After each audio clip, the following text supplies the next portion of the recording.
거룩하고 자비로우신 하나님 아버지, 은혜를 감사합니다. 저희들을 한 주간도 주님의 품 안에 지켜보아 주셨다가 이 금요 저녁에 함께 기도하며 찬양하며 말씀 들으며 나아오게 하심에 감사합니다.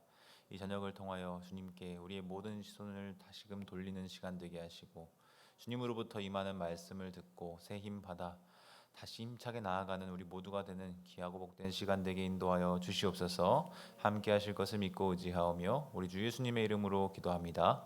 아멘. 우리 함께 볼 말씀은 마가복음 2장입니다. 마가복음 2장 13절로 17절까지의 말씀, 5절 말씀인데요. 저 한 절, 여러분 한 절 교독하도록 하겠습니다. 마가복음 2장 13절 제가 읽겠습니다. 예수께서 다시 바닷가에 나가심에 큰 무리가 나왔거늘 예수께서 그들을 가르치시니라. 또 지나가시다가 알페오의 아들 레위가 세관에 앉아 있는 것을 보시고 그에게 이르시되 나를 따르라 하시니 일어나 따르니라.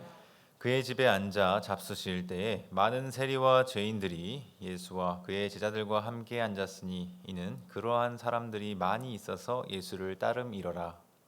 바리새인의 서기관들이 예수께서 죄인 및 세리들과 함께 잡수시는 것을 보고 그의 제자들에게 이르되 어찌하여 세리 및 죄인들과 함께 먹는가. 같이 읽겠습니다. 예수께서 들으시고 그들에게 이르시되 건강한 자에게는 의사가 쓸데없고 병든 자에게라야 쓸데있느니라. 나는 의인을 부르러 온 것이 아니요 죄인을 부르러 왔노라 하시니라. 아멘. 함께 읽은 말씀을 가지고 죄인을 부르러 오신 예수님이라는 주제로 말씀 나누겠습니다. 계속해서 마가복음 연속으로 살펴보고 있는데요. 지난번 설교에서 2장 1절부터 12절까지의 말씀을 나눴었죠.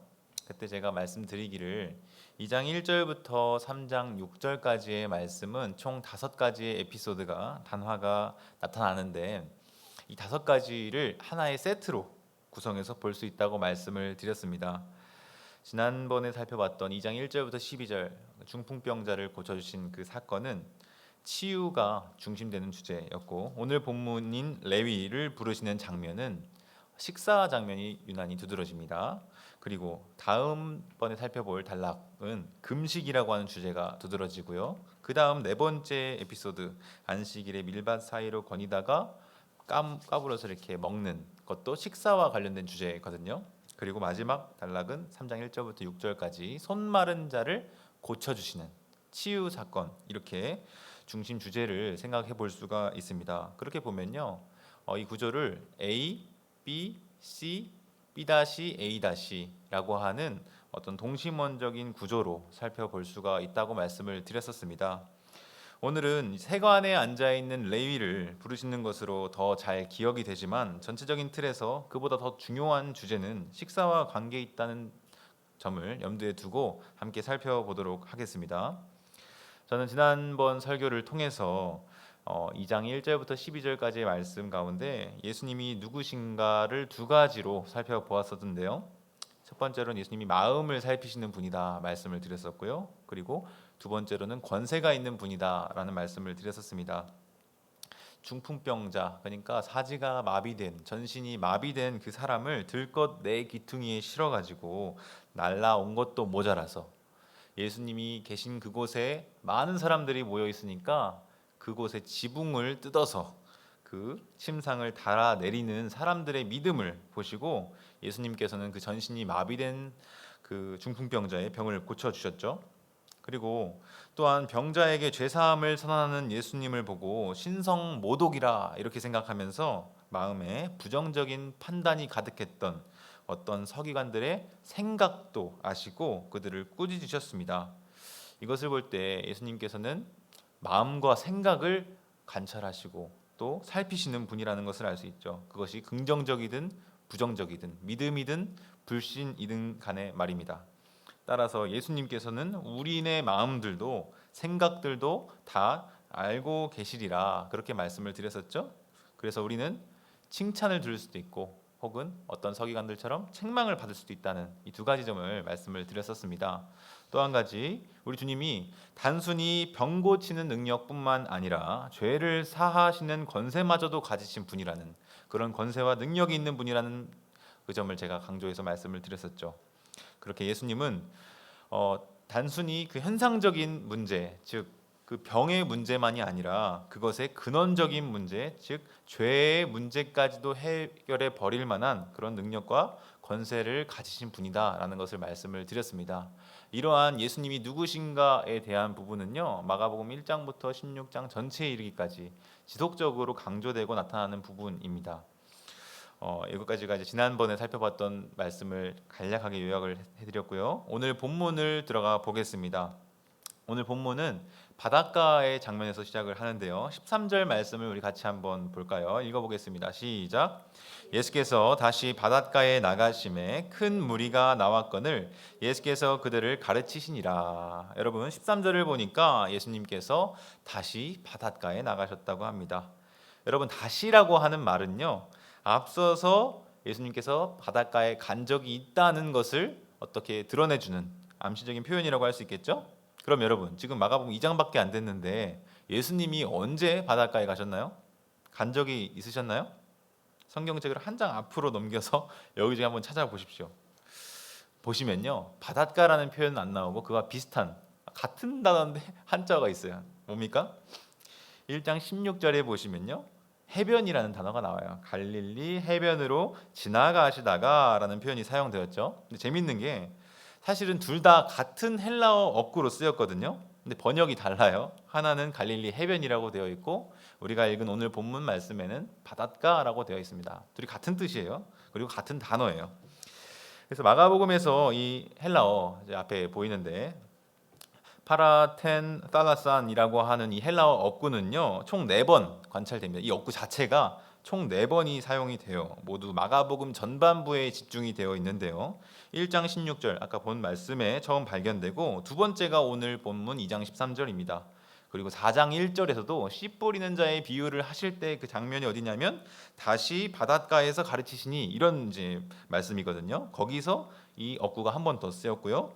그리고 5장 21절에서도 한 번 더 쓰입니다. 예수께서 배를 타시고 다시 맞은편으로 건너가시니 할 때 이에 바닷가에 계시더니 거기서 쓰인 그 바닷가라고 하는 표현도 파라텐살라산이라고 하는 헬라어 어구입니다. 이렇게 4번이 쓰이는데요.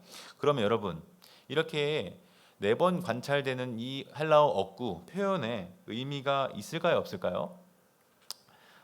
당연히 반복적으로 쓰인 표현에는 의미가 있습니다. 그래서 특별히 내러티브, 이야기 형식으로 쓰여진 글에서는요, 지리적 장소라고 하는 배경은 상당히 중요하게 고려할 만한 요소입니다. 특히 다시라고 하는 이 표현이 쓰인 것을 볼 때 이것은 앞에 나타난 장면과 어떤 모종의 연관성을 나타내고 있다고 볼 수 있겠죠. 그러면 앞선 그 바닷가, 즉 갈릴리 해변에서 일어난 일과 2장 13절 지금 단락에서의 다시 바닷가에 가신 일과 어떤 주제적인 연관성을 찾아볼 수 있을까요? 이것을 생각해 보려면 먼저 1장 16절부터 20절에 어떤 사건이 있었는지를 살펴볼 필요가 있겠죠? 기억하십니까? 굳이 다 이제 읽어볼 필요는 없겠는데요. 성경책 한 페이지만 앞으로 가서 확인해 보시면요, 소제목이 뭐라고 적혀 있어요? 어부들을 부르시다 이렇게 되어 있죠. 예수님께서 시몬과 그 형제 안드레 그리고 세베대 아들 야고보와 그 형제 요한을 그들이 해변에서 그물 깁는 것, 또 그물을 정리하고 있는 것을 보실 때 부르셨던 그 장면을 이제 담고 있는 단락입니다. 그러면 그 장면과 오늘 이 일이 뭔가 관계가 있을 것 같지 않습니까? 만약에 바닷가, 즉 해변이라고 하는 이 단서가 없었더라면 크게 연관시켜 보지 않았을 수도 있는데, 재밌게도 저는 이 바닷가, 해변이 같은 어구라는 것을 알아차리고는 두 사건을 관련지어서 보고 싶더라고요. 그래서 이 바닷가에서 첫 4명의 제자들을 부르셨던 예수님이 다시 그 바닷가에 나가시고 나온 큰 무리들을 가르치셨습니다. 그 다음 이어지는 14절에서 예수님은 그 바닷가를 지나시다가 세관에 앉아있는 한 사람을 보셨죠. 그 인물의 이름이 무엇입니까? 우리 14절 말씀을 같이 읽어보도록 하겠습니다. 14절 말씀 제가 읽겠습니다. 또 지나가시다가 알페오의 아들 레위가 세관에 앉아있는 것을 보시고 그에게 이르시되 나를 따르라 하시니 일어나 따르니라. 누가 등장하죠? 레위, 알페오의 아들 레위라고 하는 인물이 등장합니다. 뉴페이스죠. 새로운 등장 인물입니다. 그의 이름은 알페오의 아들 레위. 누구누구의 아들은 오늘날의 뭐 제가 박이삭이잖아요. 성과 같은 그런 역할을 합니다. 그래서 알페오의 아들 레위가 그의 이름인데 대뜸 그에게 예수님께서 말씀하십니다. 나를 따르라 이렇게요. 그러자 그의 반응을 어떻게 묘사하고 있습니까? 일어나 따르니라. 세상에 이렇게 싱겁고 재미없게 묘사해 놓을 수가 있습니까? 뭔가 그 제자를 부르시는 장면에 흥미진진한 스토리가 있으면 더 재밌고 그럴 것 같은데 마가는 그렇게 하지 않습니다. 1장 16절부터 20절까지의 말씀에서도 그 첫 4명의 제자를 부르실 때도 그랬던 것처럼 이번에도 레위를 부르신 장면도 그냥 간단하게 나를 따르라 일어나 따르니라 이렇게 간단하게 묘사를 하고 있습니다. 아주 간단하게 심플하게 묘사가 되어 있는데 그 이유가 무엇일까요? 더 이상 그보다 자세한 내용을 가르쳐 줄 필요가 없는 거죠. 그냥 지금 마가가 강조하고 싶은 건 그겁니다. 예수님께서 세간에 앉은 세리 레위를 부르셨고 레위는 그 부름에 응답했다. 이 정보만을 제공하고 싶은 겁니다. 그러면 여기서 우리는 질문을 하게 됩니다. 그게 뭐 어쨌다고? 예? 세리 레위를 불렀고 그가 따랐다. 그 정보가 도대체 우리에게 어떤 의미가 있느냐 이렇게 질문이 들지 않습니까? 네, 당연합니다. 그리고 그렇게 물어보아야 잘 물어보신 겁니다. 이 궁금증이 해결되어야만 우리는 이 본문의 의미에 조금 더 가까이 다가갈 수 있는 겁니다. 지금 당장은 질문만 던져놓고 다음 장면으로 좀 넘어가 보죠. 그 세관이 어디였을지 오늘날로 따지면 뭐 톨게이트쯤 됐을까요? 톨게이트.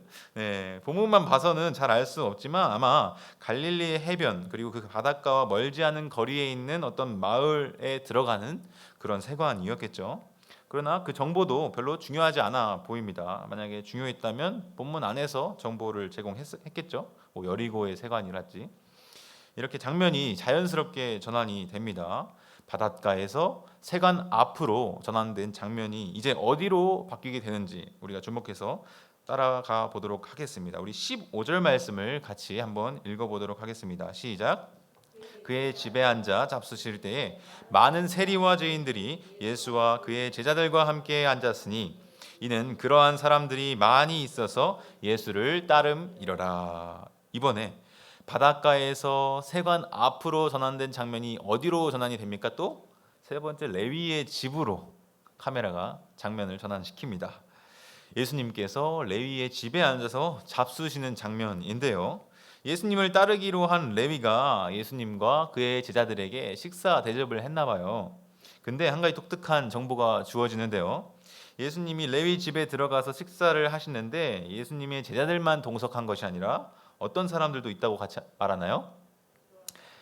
많은 세리와 죄인들이 같이 있대요. 다시 말하면 레위랑 함께 일하던 그 친구들, 동료들도 같이 한 자리에 불러 모아서 마치 잔치처럼 그런 식사 자리를 가지게 된 겁니다. 그런데 여러분 죄인들이라는 표현이 갑자기 등장을 해요. 죄인들.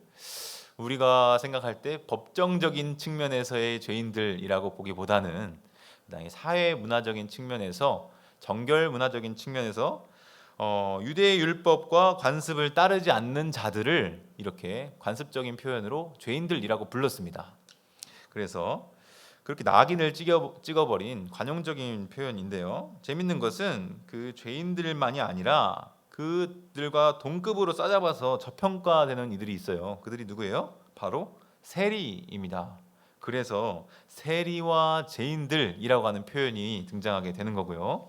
이것이 반복적으로 나타납니다. 16절에도 보시면 죄인 및 세리들, 또 세리 및 죄인들 이렇게 바꿔가면서 A, B, B, A 이렇게 바꿔가면서 표현이 각각 언급되고 있습니다. 이렇게 순서를 바꿔도 무방하다는 거죠.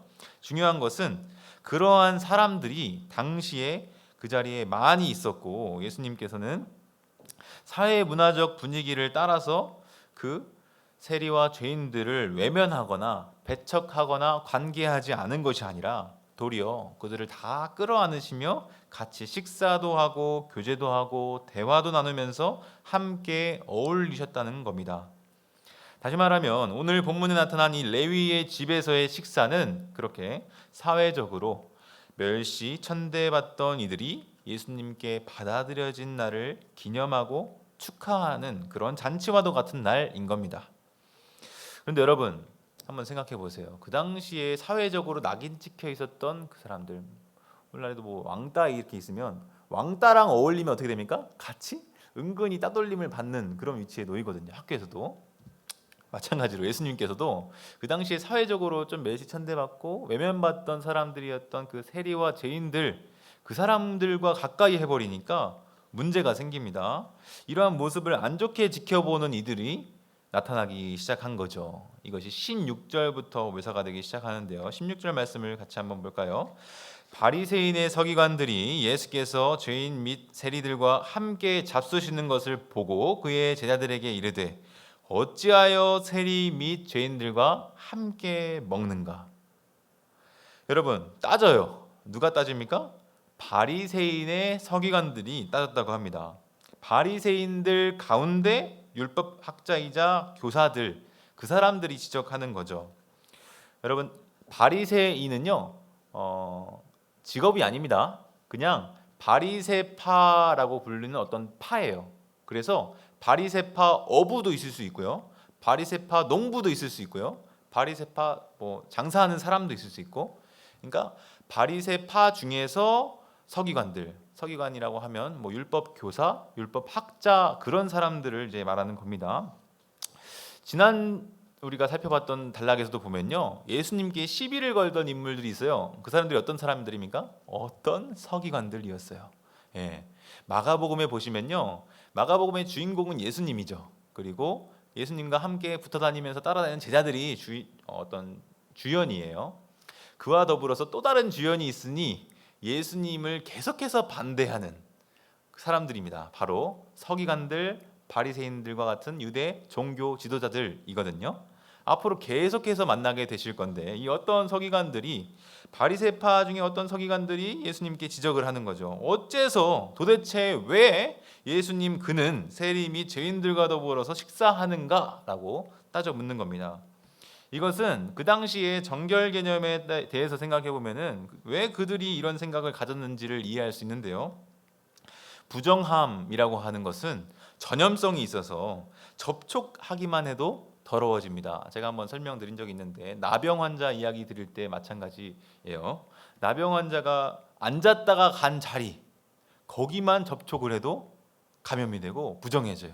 그래서 레위기의 유대 율법에 따르면 그런 사람들은 그에 맞는 어떤 조치를 취합니다. 뭐 목욕을 한다거나 씻어내야 된다거나 이런 과정이 필요한 거예요. 우리나라 지금 오늘날의 상황에서 이제 코로나 바이러스가 워낙 창궐하고 있다 보니까 이해가 그렇게 어렵지 않죠. 우리는 마스크 벗고 대면하는 거에서 굉장히 부담감을 가지고 있습니다. 식사할 때도 인원수를 제한하죠. 몇 명 이상이면 더 전염력이 강해지니까. 이런 식으로 우리가 주의했던 것처럼 그 당시에 그 사람들은 눈에 보이지 않지만 그러한 전염에 대해서 굉장히 민감하게 생각했고 반응했던 사람들이라는 겁니다. 그래서 무작정 그 사람들의 인식과 판단에 대해서 나쁘다고만 말할 수는 없어요. 그들도 나름대로의 원칙과 기준에 입각해서 이런 판단과 생각을 가지게 된 거니까요. 그러나 재미있는 것은 예수님께서는 그러한 틀, 그러한 장벽을 깨부순다는 겁니다. 17절에 그렇게 물어오는 자들에게 이렇게 대답을 하시는데요. 같이 읽어볼까요? 17절 시작. 예수께서 들으시고 그들에게 이르시되 건강한 자에게는 의사가 쓸데없고 병든 자에게라야 쓸데 있느니라. 나는 의인을 부르러 온 것이 아니요 죄인을 부르러 왔노라 하시니라. 여러분 예수님께서 그들에게 이렇게 말씀하십니다. 건강한 자에게는 의사가 쓸데없고 병든 자에게야 쓸데 있느니라. 풀어 말하면 이런 식이죠. 자 얘들아 들어봐.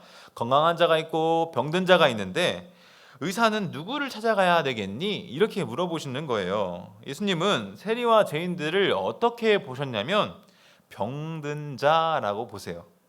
그런가 하면 지금 따져 묻는 자들, 곧 바리새인들의 서기관들, 바리새인들 가운데 율법 학자, 율법 교사들은 어떻게 보는 거예요? 건강한 자로 보는 거죠. 그렇죠? 그런데 의사, 즉 예수님 자신이 필요한 곳은 어느 쪽이라고 말씀하시냐면 바로 사회적으로 멸시와 천대받던 세리와 죄인들, 이 병든 자들 쪽이라는 거예요. 그러면서 마지막에 한 말씀을 더 덧붙이시죠. 나는 의인을 부르러 온 것이 아니요 죄인을 부르러 왔노라. 사랑하는 성도 여러분, 여러분은 오늘 이 말씀 가운데 무엇을 발견하셨나요? 예수님께서는 제자들을 부르셨습니다. 그런데 건강한 자가 아니네요. 어떤 자들이죠? 병든 자들입니다. 세리와 죄인들, 그런 자들을 예수님께서는 부르셨어요. 왜 그러셨을까요? 왜 그런 병든 자들을 부르셨을까요? 의사이신 예수님이 더 필요한 자들이 바로 그런 자들이거든요. 요새 제가 좀 가슴이 답답하고 숨이 잘 안 쉬어져가지고 병원을 좀 다니게 됐어요. 오늘도 제가 병원에 갔다 왔는데 크게 심각한 문제가 있거나 한 건 아니라서 별로 걱정은 안 하셔도 됩니다. 근데 병원을 가도요, 나는 괜찮다, 멀쩡하다, 검사 안 받아도 되고 치료 안 받아도 된다 이렇게 나오면요, 아무리 응급실에 와도요 이거 못 고쳐줘요. 의사도 못 도와줍니다. 그런데요, 자기가 아프다고 찾아와가지고 좀 살펴봐달라고, 검사 좀 받을 수 없겠냐고 와가지고 예약도 하고 대기도 하고 와가지고 병원에 의사를 찾아오는 이런 사람 이렇게 나오면요, 의사도 본인이 할 수 있는 모든 방법과 지식을 동원해서 도움을 주려고 노력을 할 겁니다. 드리고 싶은 말씀은요, 여러분들은 어떤 사람이십니까? 건강한 자이십니까? 병든 자이십니까? 여러분, 의사 되신 우리 예수님은요, 건강한 자를 찾아가는 것이 아니라 병든 자를 찾아가세요. 예수님은 사실은 건강한 자라고 표현하셨지만 사실 바리새인들이 정말 건강한 자일까요? 정말 완전한 자일까요? 의인일까요? 여기서 말하는 건강한 자, 의인은요, 자칭입니다. 스스로 생각하기에 자기 스스로 건강하다고 생각하는 사람들, 스스로 생각하기에 나는 의롭다라고 생각하는 그런 의인들을 말하는 거죠. 정말 건강이고 정말 의인이 아닌 거예요. 어쨌든 예수님께서는 그런 병든 자, 그런 죄인들을 찾아가신다는 말씀입니다. 여러분, 거룩한 사람, 의인, 성자는요, 다른 게 아니에요. 깨끗하고 순결해서 성자라고 우리가 흔히 착각을 하고 그렇게 생각을 할 수도 있는데 그렇지 않더라고요. 2000년 동안의 그 교회 역사를 돌아보시면요, 성자라고 불리우던, 거룩하다고 불렸던 그런 수많은 사람들은 하나같이 어떤 특징이 있었냐면, 작고 보잘것없는 그 죄 하나마저도 정말 누가 봐도 이거 별로 큰 죄 아닌 것 같은데, 지극히 작은 것 같은데 그것을 대단히 큰 것으로 보고 하나님 앞에서 정말 큰 일을 범한 것으로 생각하면서 두려워했다는 거죠. 이 세상 그 누구보다도 큰 죄인으로 자기 자신을 인식했다는 겁니다. 사랑하는 성도 여러분, 오늘 우리는 이 세리와 죄인들 그리고 병든 자들을 부르러 오신 이 의원 되신 예수님의 모습을 기억할 수 있기를 바랍니다. 우리 자신이 나는 건강하지 않아요, 주님, 나는 의사이신 주님의 도우심이, 그분의 만지심이 필요한 존재예요, 그렇게 고백하면 우리 주님께서는 우리에게 찾아와 주시고 우리를 부르시고 우리를 만져주신다고 하는 것입니다. 바라기는 이렇게 고백하며 주님 앞에 나아갈 수 있는 저와 여러분들이 되기를 소망합니다. 오늘 이 저녁 기도회가 그런 은혜가 있는 밤이 되기를 바라고요. 마지막 한 가지 더 나누고 싶은 것이 있는데요, 그것은 바로 우리가 찾아가야 할 대상입니다. 누구요? 우리가 찾아가야 할 대상. 예수님이 향하신 그 방향처럼 우리도 같은 방향으로 나아가야 하겠죠? 그분을 따른다면요. 병든 자요, 또 세리와 죄인들이요, 사회적으로 멸시받고 천대받고 외면받는 사람들 많이 있잖아요. 그들에게 복음을 전하고 그들에게 하나님의 사랑을 실천해야 되겠습니다. 나는 건강하다고 의사 필요 없다고 하는 사람 말고요. 올 한 해 우리가 그 교회 표가 선한 이웃이 되자였잖아요. 벌써 10월이 됐는데 우리는 누구의 이웃이 되어 주어야 할까요? 오늘 말씀을 통해서 우리는 그 방향을 볼 수 있는 거죠. 사람들로부터 세리와 죄인들의 친구라고 조롱당하셨던 그 예수님을 기억합시다. 예수님은 그 방향으로 향했을 때 조롱을 당했어요. 그래서 예수님의 별명 중에 하나가 세리와 죄인들의 친구다, 이런 별명이 낙인이 생겼거든요. 우리도 어쩌면 예수님과 같은 방향으로 나아가다 보면 그런 어떤 불이익, 어떤 조롱 받을 수도 있을 것 같아요. 그러나 비록 우리가 조롱당할지언정 그와 같은 예수의 길을 따를 수 있는 그러한 우리 교회가 되었으면 좋겠습니다. 아멘. 우리 그러면 함께 찬양하고 기도할까요? 함께 찬양하겠습니다. 주의 보좌로 나아갈 때에